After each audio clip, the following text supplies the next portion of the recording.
What's up? Welcome back. I'm John Stark from BackToMovieGuy.com. If you're a blind film critic, and today we're going to talk about Song Blue. This is a new film from director Craig Brewer, the guy that brought us Black Snake Moan, which does not seem remotely at all in the same wheelhouse as this movie. He also did Dolomite Is My Name, also not in the same wheelhouse as this movie. So this one is an Oscar sleeper, meaning that it's working on its sneak attack. It's I got to see this in advance. I got my advanced screener of this in mid-November. It doesn't come out till Christmas, so cool. Uh, I don't know when I'm gonna put this out, so it could be a couple weeks from now. I don't know. I feel like putting out Song Blue Thanksgiving before it comes out on Christmas. Just not who's paying attention to it. So, Kate Hudson, Hugh Jackman, Oscar potential, yes. Neil Diamond all over the place.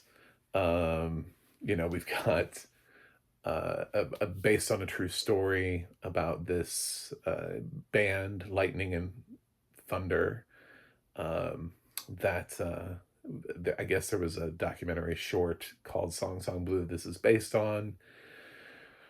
And all of this sort of transpired a long time ago, back in the 90s, as a period piece. I feel so old. So very old. But I I didn't even really know when it took place until they were offered the opportunity to open for Pearl Jam, and I was like, "Oh my God, what?"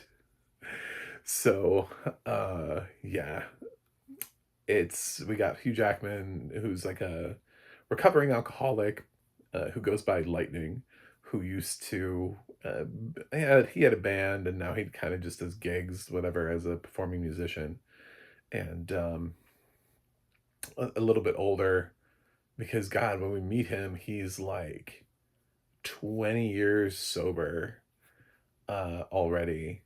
So, and then the film has to go sort of forward from there. So, he yeah, goes through an A meeting, and he likes to sing on his birthday. Um his Song Blue by Neil Diamond. So he does a little bit of that. Then we see him, he tries to do some other things. He gets called upon to play a gig for an artist that he's hilariously inappropriate to be a tribute artist for. So he's like, no, I'm not going to do that. And then just quits the gig because, well, he's right to do it. I mean, it's such a weird thing to have hired him for that in the first place. But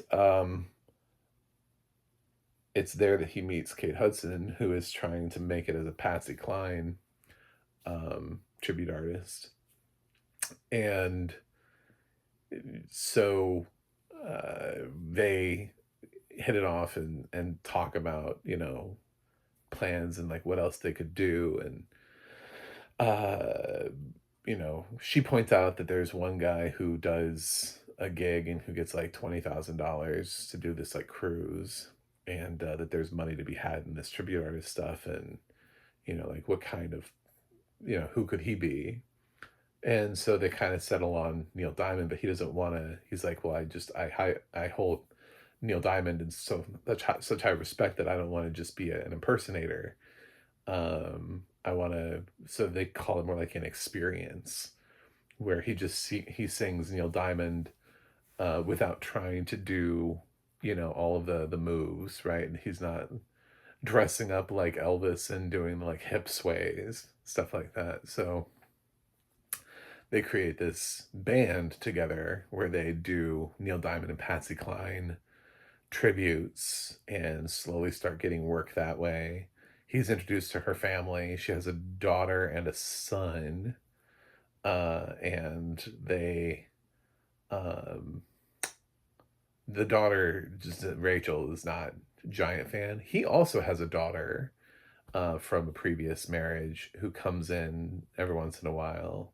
She mentions at some point when Rachel, who is Kate Hudson's daughter, gets to see her, like, she's like, "Do you split time between your parents?" And she's like, "Nah, I spend most of the time with my mom. And my dad's cool, but he's an artist."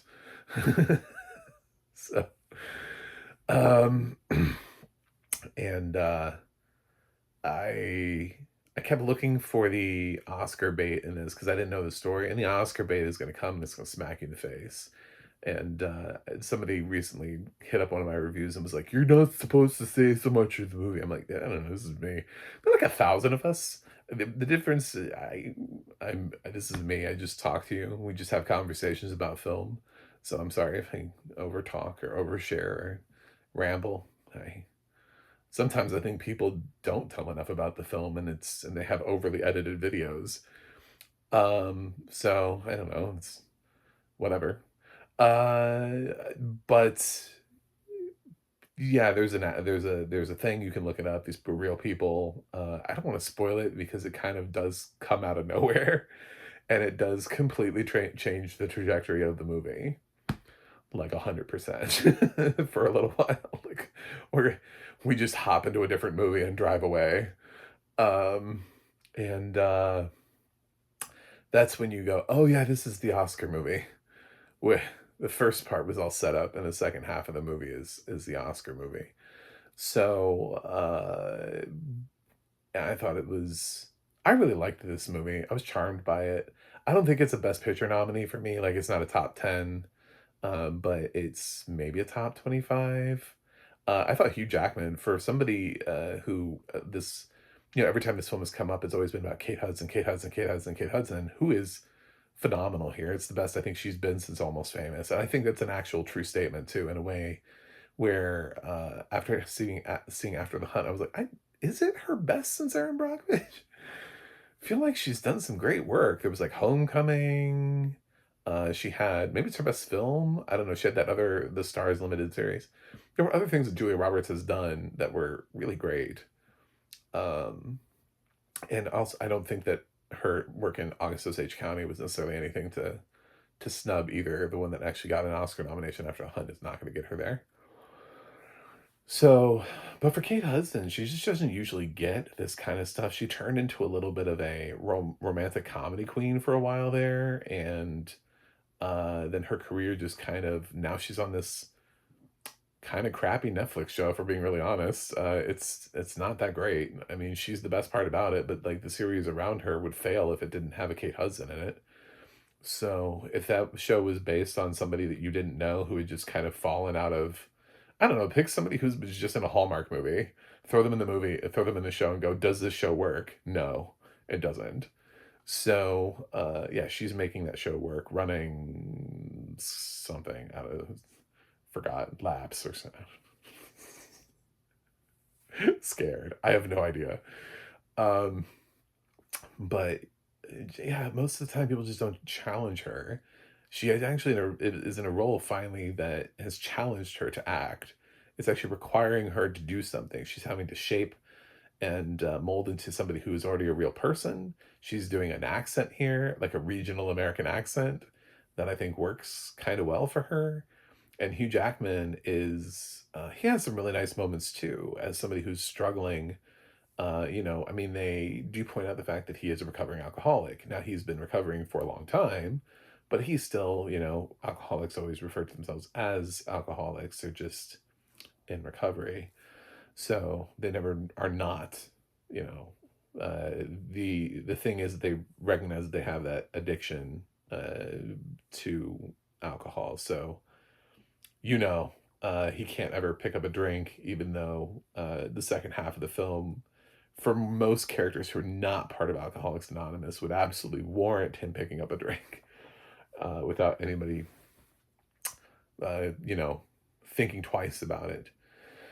But so yeah, he goes through some shit. He has an interesting part of his life too that is thrown in there, and then the film kind of gets uh, it starts off kind of happy and ends kind of sad, and I'm just and it's kind of blue. Um, and I was kind of waiting for a film that's called Song Blue, and the fact that they do sing a little Patsy Cline.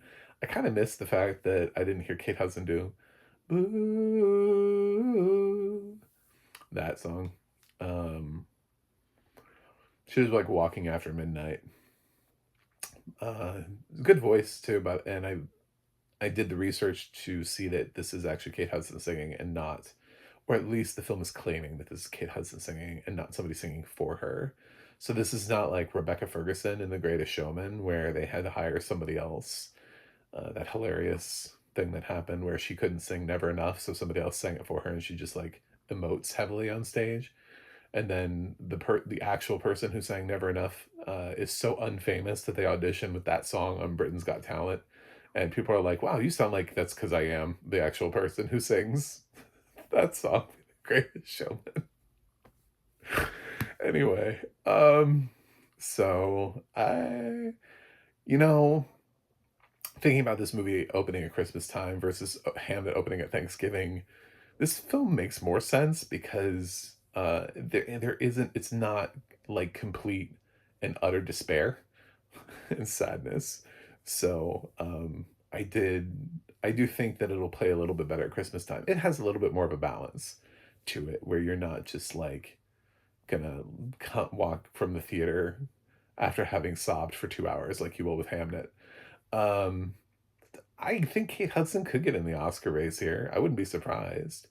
It just depends because her campaign, she's gonna have one of those like late, um, you know, stage surges if it's gonna happen. She's not surging right now because everybody's focused on like what's happening around her, but there are some performances that, the films were underwhelming. They didn't do great at the box office. Those films could drop off, and people are going to stop voting for people like Sydney Sweeney and Tessa Thompson and Julia Roberts and Jennifer Lawrence and some of those films that already opened and people have reacted and moved on. It's possible that Kate Hudson could come back in here at the last minute and swing into the Best Actress race.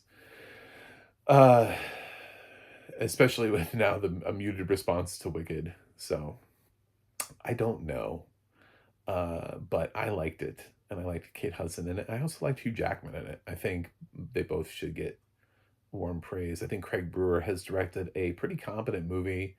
It's not a Best Picture contender, and he shouldn't be in the Best Director race. This is one of those films where you look at it and you go, "That was fine. That was good. Good job." Like Hidden Figures, right? Like Hidden Figures, we all liked Hidden Figures, but nobody was like, "Oh my God, who directed this?" Sweet baby Jesus, we got to get this man into like a directing nomination. Um, yeah, it's not that. I don't think it's like an astounding achievement in direction from Craig Brewer, but it is an example of his ability to direct competent films, which is what he's able to do. Um, the style, though, you know what I'm saying? Like the directorial style that some of these other auteurs have, that's why they get the nomination, is because there's a distinct offering that some of these people have when they get into a film that you can tell it's a PTA Anderson movie, or you can tell it's a Del Toro movie. You can tell some of these things. With Craig Brewer, the fact that he can go from Black Snake Moan to Footloose to Dolomite Is My Name to Song Blue, you know what I'm saying? Like these are all on his resume, means that he's a studio's dream because he can direct more often than not solid movies, but it will always keep him out of the Best Director race, which is, I think, what's hurting John M. Chu for Wicked as well, is that he's an accessible director, but he's not an auteur. So, I think you should check out Songs on Blue, though. I know it sounds like that's not the note to leave you on, but uh, I'm in favor of the film. It's not one of the best. It's not one of the best films of the year, but it's a pretty damn good one, and that should be good enough. So I'm gonna give it an 8.2 out of 10. And Kate Hudson here is fantastic. Hugh Jackman is in too tough of a race for me to legitimately consider him because there are too many people who I think could take the fifth place spot that are not him. I don't see him surging. Even if this film surges, I don't think he can surge with it. I think it's his race is just too prohibitive for Song Blue to come from behind for both of them. But who knows? Anyway, them's my thoughts. Thanks for watching, thanks for subscribing, and I will see you guys on the other side.